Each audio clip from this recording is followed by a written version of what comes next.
Pessoal, como eu tinha falado para vocês na nossa última aula, vamos dar oportunidade ao aconselhamento nutricional de crianças, só que agora a gente vai falar um pouquinho sobre os pré-escolares. O que é importante ressaltar desde já, que aqui, nesses momentos, nós não vamos falar sobre necessidades nutricionais, nós não vamos falar sobre gasto energético, taxa metabólica, nem nada disso.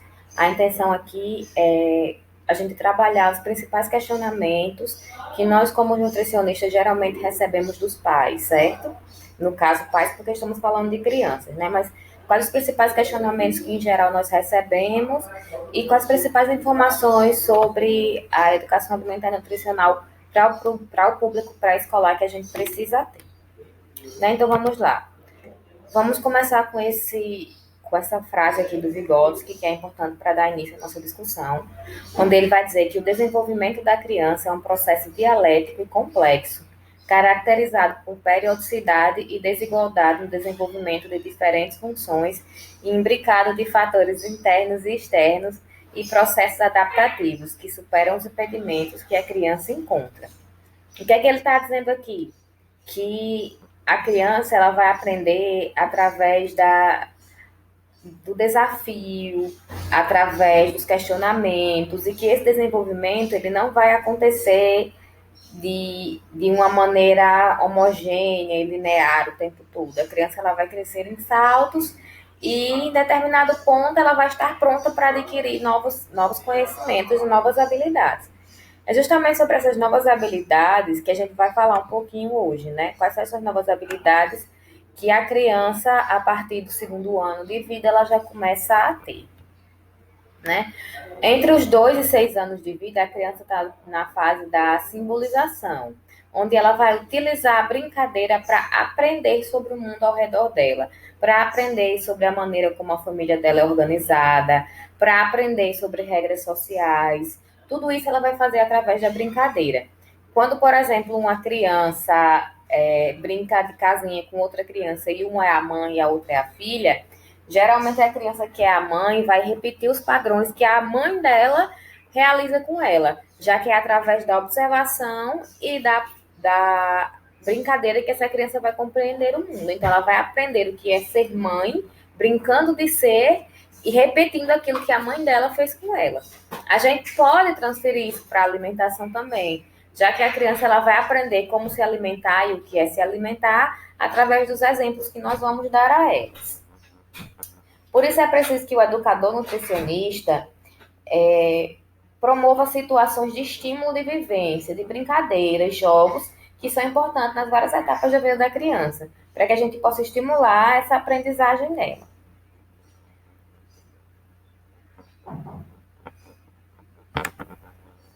A fase pré-escolar, ela vai trazer com ela algumas características para as crianças, né? Que a gente deve começar sempre lembrando que nessa fase as crianças elas apresentam um menor ritmo de crescimento. Por que é importante estar destacando isso para os pais, gente? Porque durante os 2 primeiros anos de vida, principalmente durante o primeiro ano de vida, a criança ela cresce muito rápido. E esse crescimento muito rápido, quando ela chega dos 2 anos em diante, assusta os pais a perder dessa velocidade. E eles começam a acreditar que a criança não está crescendo o suficiente, que ela não está se alimentando o suficiente, e acabam querendo que essa criança coma mais e coma como um adulto. E aí a gente já pode começar a ter problemas de superalimentação dessa criança. Então é sempre bom deixar logo claro para eles de início que dos 2 a 6 anos o ritmo de crescimento não é o mesmo do primeiro ano de vida. Ela vai ganhar poucos centímetros, ela vai ganhar peso mais lentamente, não vai ser rápido. Até o segundo ano de vida da criança, o crescimento dela vai refletir principalmente as condições de nascimento e com relação aos fatores ambientais, ela vai refletir principalmente a nutrição dessa criança. A partir do segundo ano, o potencial genético já passa a ter maior influência no desenvolvimento dessa criança, né? A partir do segundo ano, a gente vai conseguir ver se essa criança tem tendência a ser uma criança alta ou baixinha, porque a expressão genética já vai estar muito mais forte do que os fatores ambientais nesse momento. É normal também a gente ver inapetência comportamental, ou o que a gente chama de rebeldia alimentar nessa fase. O que é essa rebeldia alimentar? É a criança se negar a comer, É a criança só querer comer comida de uma cor específica, um formato específico ou uma comida específica. É muito comum as crianças nessa fase exigirem comer apenas um tipo de alimento, apenas um tipo de achocolatado, aquele que ela viu na propaganda. Nesse momento, elas são muito influenciadas pela televisão, pelos brinquedos e pelos coleguinhas também. Elas quererem comer exatamente aquilo que o coleguinha está levando na lancheira. Então, é sempre bom deixar bem claro para os pais das crianças nesse momento que eles precisam encontrar maneiras de tornar a comida lúdica, de tornar o momento de comer um momento de brincadeira, já que, como o Vigode colocou para a gente, é através dessa brincadeira que essa criança vai aprender o mundo e que ela vai atribuir significação para esse mundo em que ela está inserida. Quais são os principais problemas relacionados à saúde das crianças nessa fase, né? A gente tem geralmente uma anemia, que é uma grande preocupação dos pais, porque ela é muito comum, principalmente por questões alimentares, né? A criança não vai se alimentar o suficiente. E aí tem N fatores, e aí cabe a vocês, como nutricionistas, nesse momento, conversar com os pais, realizar uma anamnese bem feita, para tentar perceber em que momento da, da introdução alimentar dessa criança foi falho, se é alguma outra questão biológica que esteja impedindo aquela criança de absorver nutrientes, enfim, aí vai caber vocês fazerem uma anamnese bem feita, né? Desnutrição ou obesidade também são bastante comuns. A gente viu no documentário, né, do Muito Além do Peso, o quanto está prevalente a obesidade nas crianças pelo mundo afora.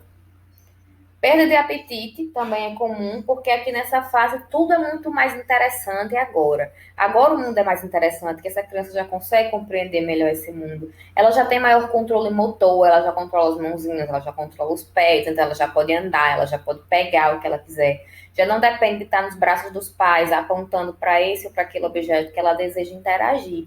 Ela sozinha já consegue ir até eles. Então o mundo se tornou muito mais interessante do que a comida. Antes, até o primeiro ano de vida, o mais interessante para aquela criança era o momento de se alimentar. O momento de alimentação era o momento de maior em que ela mais interagia com o mundo. Aquilo ali era o foco da vida dela no momento, era se alimentar. Seja no peito, seja no momento da introdução alimentar. Aqui não. Quando a criança já tem entre os 2 e 6 anos de idade, o mundo é muito mais interessante. Infecções também são a causa frequente de perda de apetite, porque são frequentes. Pensem que agora as crianças elas estão começando a ir para a escola, né, para as creches ou para os berçários, elas estão começando a acessar esse ambiente escolar e convivendo com muitas outras crianças. Nesse convívio com muitas outras crianças, é normal que elas adoeçam e fiquem adquirindo novas infecções de garganta, novas gripes, novas infecções de pele.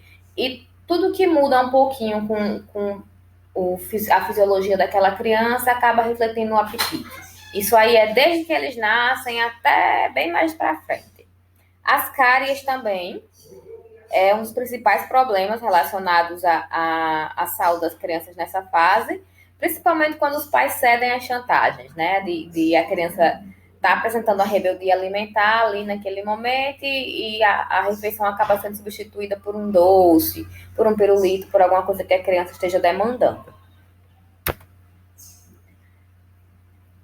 Em relação ao desenvolvimento pré-escolar e à alimentação, eu separei alguns pontos aqui específicos para cada idade, né?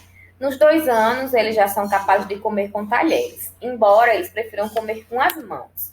É ruim permitir que eles comam com as mãos? Não.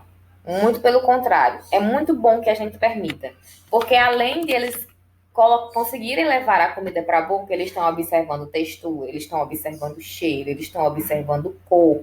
Então a comida é muito mais interessante se ele pode tocar. A criança nessa fase, ela já passou da fase oral e agora ela está na fase muito tátil, né? O pegar, o tocar, é assim que ela conhece o mundo. Então a gente deve permitir. Se é uma criança que quer, que está demonstrando interesse em comer com as mãos, não tem problema. Podem aconselhar os pais que não tem problema. Pode deixar.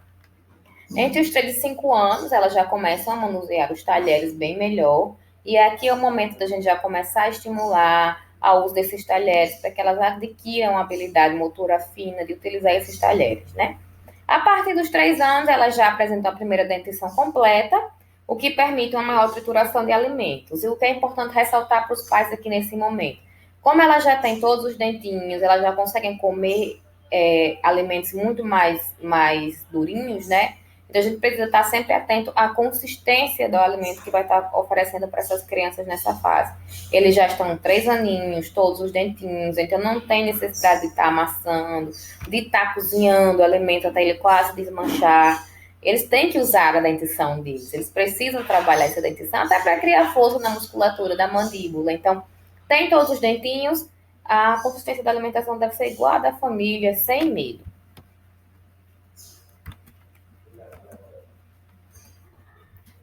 Quais são as principais causas da inapetência nessa fase, né? O que é a inapetência, gente? A inapetência é a falta de apetite. Como essa criancinha aqui que eu estou mostrando aqui, né, com tapando a boquinha. Justamente, a inapetência é essa falta de apetite. Todas as principais causas é uma introdução alimentar que não foi muito bem sucedida. Como assim? É, no momento de que essa criança estava passando pelo processo de introdução alimentar, esse processo pode ter sido muito traumático, pode ter sido muito forçado, essa criança pode ter sido obrigada a comer uma quantidade que ela não estava preparada, e ela acaba associando ao momento de comida a um momento muito estressante, porque talvez acontece muito dos pais não conseguirem compreender que no momento da introdução alimentar, a criança ela não precisa se alimentar de sólidos, ela só precisa conhecer os alimentos. O primeiro ano de vida inteiro das crianças, elas precisam do leite materno como principal fonte de alimento. Leite materno ou a fórmula, né? Como principal fonte de alimento. Não é os sólidos ainda. A principal fonte de alimentos vai ser os sólidos a partir do primeiro ano. Mas até o primeiro ano não é os sólidos, é o leite. Ele só precisa conhecer os alimentos naquele momento e forçar a criança a comer, estabelecer horários muito rígidos, que já é aqui também, eu já trouxe aqui como nos últimos pontos, são dos principais causas que fazem com que a criança crie resistência ao alimento, ao momento de se alimentar. Ela associa aquele momento de se alimentar como algo estressante, algo ruim, e ela acaba não querendo comer. Menor interesse pela comida versus um maior interesse pelo ambiente. É justamente o que a gente já estava discutindo, né? O mundo é muito mais interessante para essa criança agora, né? Ela já consegue pegar no que ela quer, ela já consegue entender que desenhos ela gosta de ver, por exemplo, que brinquedo favorito ela tem. Então, o ambiente é muito mais interessante do que a comida. E é aqui nesse momento que a gente tem que bater sempre na tecla de não fazer a alimentação de um momento monótono. Colocar as crianças para comerem junto com a família, conversar com elas naquele momento, para que o momento de alimentação seja um momento de socialização e não o momento da criança sentada no cadeirão sozinha, sendo obrigada a comer. A gente vai causar mais desinteresse ainda pela comida. Sempre deixar isso bem claro, né, para os pais. A ansiedade dos pais em relação à quantidade que essa criança está comendo também é uma grande causa de rejeição à comida. Vocês têm sempre que bater nessa tecla com os pais quando forem fazer atividade de educação alimentar para esse público, de que essas crianças elas têm um estômago pequeno, o volume do estômago delas é pequeno, elas não vão comer como um adulto. O que elas aceitarem, elas já vão saber sinalizar quando estão satisfeitas e elas vão fazer isso. Então, respeitar a criança. Quando ela disser que está cheia, beleza, acabou. Se ela está dizendo que está cheia, é porque ela está. O estômago dela é pequeno, não é como o nosso. Deixar sempre isso bem claro. Fazer a criança comer sem perceber também é um grande erro que os pais cometem e que prejudica o momento da alimentação. Como assim comer sem perceber, né? Comer sem perceber no sentido de a criança está na frente da televisão, o pai ou a mãe vem com uma mamadeira cheia de mingau e dá aquela criança. Ela não está prestando atenção que ela está se alimentando. Ela está assistindo televisão. Ela está com uma madeira na boca ali por estar. Ela não está prestando atenção que ela está se alimentando, ela não está atribuindo significado àquele momento. E se ela não atribui significado, ela não entende. Substituir refeições por alguma outra coisa que a criança esteja demonstrando maior interesse. Isso aqui é um grande erro, né? Deu a hora do almoço, ofereceu o seu almoço às crianças, a criança rejeitou, não quis. Porque estava de barriga cheia, porque estava chateada, enfim, por N motivos, ela não quis. O que é que os pais fazem? Ah, meu Deus, meu filho vai morrer de fome, vai perder peso, e essa criança começa a solicitar um salgadinho, um salgadinho, um salgadinho. Então, dá-se um salgadinho à criança, porque acredita-se que é melhor ela comer o salgadinho a não comer nada. Aí é onde está. Nesse caso, é melhor não comer nada. Não substituir as refeições dessa criança por alguma outra coisa que ela esteja demandando, principalmente se for uma coisa que não seja nutritiva, né? Que geralmente é o que elas vão pedir. Vão pedir uma chocolatada, vão pedir um doce, vão pedir um biscoito. A criança ofereceu o almoço, a criança não quis, rejeitou, não oferece mais nada. Quando ela sentir fome, ela vai pedir. E quando ela sentir fome, os pais vão e oferecem alguma coisa que seja nutritiva para aquela criança. É assim, simples assim. Deixar isso bem claro. Ela vai solicitar comida quando ela tiver fome. Vai caber aos pais dar um alimento, fazer a escolha alimentar mais adequada para aquela criança. Porque, afinal de contas, isso não está no poder delas. São os pais que vão fazer essa escolha por elas. Então, é a eles que têm que estar muito, muito munidos de informações, ou informações pertinentes, né? Não é qualquer informação. Fazer chantagem com a criança também, quando ela recusa a se alimentar, é uma causa de inapetência, de perder apetite. Chantagem no sentido de a criança não quis comer. Ah, se você não comer o prato todo, você não vai assistir desenho. Se você não comer o prato todo, eu não lhe dou um doce. Esse tipo de coisa faz com que a criança associe a alimentação, principalmente a alimentação saudável, né, que é aquela que a gente está tentando dar quando ela recusa, geralmente, com um momento de castigo, com um momento ruim. E se ela faz essa associação, ela não vai querer aquele momento. E os horários rígidos a gente já tem discutido um pouco, né? Não é bom manter horários rígidos. Que atividades a gente já pode deixar bem claro para os pais dessas crianças que essas crianças já são capazes de desenvolver de acordo com o estágio de desenvolvimento delas. Aos 2 anos, elas já são capazes de ajudar a colocar e tirar a mesa. Se a mesa tiver ali a altura delas, você pode solicitar que ela coloque um prato. Cuidado, tem que sempre ter cuidado. Não vai ser de vidro, não vai ser faca. Tem que ter cuidado que vai dar para essa criança manusear. Mas ela pode colocar os guardanapos em cima da mesa. Ela pode retirar, por exemplo, os porta-copos de cima da mesa. Pode atribuir alguma atividade para ela para aquele momento, para que ela se sinta útil, se sinta participativa. Aos 3 anos, ela já pode misturar ingredientes frios, fazer uma saladinha, jogar restos de alimento no lixo. Aos 4 anos, ela já pode amassar alimentos com garfo, já pode descascar ovo se o ovinho estiver frio. Com 5 anos ou mais, ela já é capaz de medir ingredientes, de utilizar uma faca, desde que não seja uma faca muito amolada, né, obviamente. De colocar a comida no próprio prato, se a comida não estiver quente, né, novamente, obviamente. De usar os talheres. E lembrando que todos esses conhecimentos aqui, eles não são um ou outro, né? Eles são acrescentados. Com 2 anos ela pode isso, com 3 anos ela pode isso e isso. Com 4 pode o que podia com 2, com 3, com 4. E assim vai, né? Essas habilidades vão sendo construídas e não vão ser suplantadas, elas são somadas.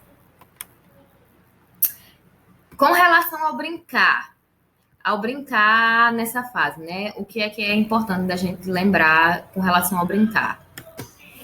Para a gente começar a falar um pouquinho sobre o brincar, vamos primeiro ver aqui o que o Pereira falou, né? Ele vai dizer que brincar é preciso porque é próprio do ser humano.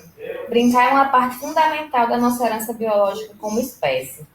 Embora o caráter lúdico exista em muitos animais, em nenhuma outra espécie é tão duradouro ao longo da vida como no ser humano. O que é que isso significa, né? Essa longa duração. O que é que isso significa no ato de brincar, né? Vai significar que durante muito tempo o ato de brincar ele foi considerado uma mera atividade lúdica. O brincar era apenas o passatempo, né? É essencialmente um lazer. Com o conhecimento mais intenso do ser humano e do desenvolvimento do cérebro, a gente foi capaz de descobrir que brincar é um modo de aprender, principalmente para as crianças nessa fase pré-escolar. Como eu já cansei de falar aqui, né? A criança aprende através da brincadeira, a criança aprende através do exemplo. Ela aprende o mundo brincando, né? As brincadeiras não têm um fator apenas de sociabilidade, elas têm um valor de acrescentar algo ao desenvolvimento cognitivo daquelas crianças. O brincar ele vai servir como importante meio de assimilação e vai ocupar a maior parte das horas que uma criança passa acordada. Se o brincar vai ocupar a maior parte das horas que uma criança passa acordada, a natureza ela não faz nada por fazer, né? A natureza ela é muito sábia nesse aspecto. E se ele vai ocupar a maior parte desse tempo é porque ele tem algum valor específico. E a gente hoje já sabe que vai muito além da ludicidade, né? Do passatempo. O brincar tem realmente relação com o aprender. Se a gente levar em conta que é na infância que vão ser fixados os hábitos alimentares, se a gente levar isso em conta, a gente vai ter que pensar que tem que contribuir para a melhoria das intervenções nutricionais com esse lado lúdico, né? Com o nosso conhecimento, a gente precisa enxergar maneiras de trabalhar a ludicidade para trabalhar a educação alimentar com crianças. Temos a necessidade de pesquisar caminhos que nos levem a explorar mais especificamente as relações entre o brincar e o aprendizado da criança, e com esse conhecimento contribuir para a formação de hábitos alimentares mais saudáveis.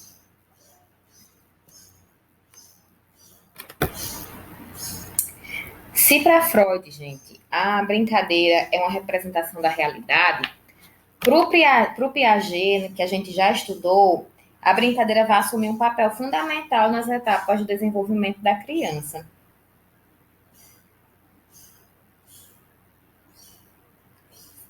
Quando ele investigou o desenvolvimento da inteligência, ele conseguiu aprofundar seus estudos sobre o jogo.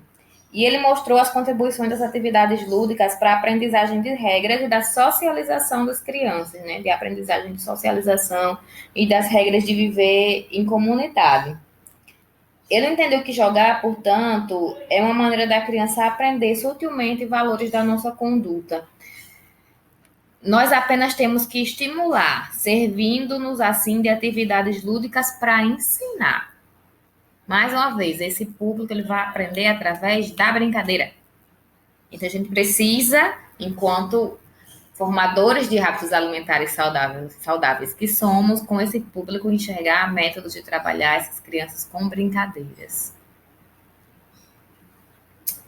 Como podemos observar, não nos faltam evidências que justifiquem a utilização de brincadeira como a melhor maneira de alcançarmos o verdadeiro objetivo da educação alimentar e nutricional. É indiscutível o valor do brincar no processo de desenvolvimento da criança, pois desse modo ela aprende a agir na esfera cognitiva. Né? Ela aprende a agir, como assim? O que eu quis dizer com agir na esfera cognitiva? Ela vai conseguir compreender.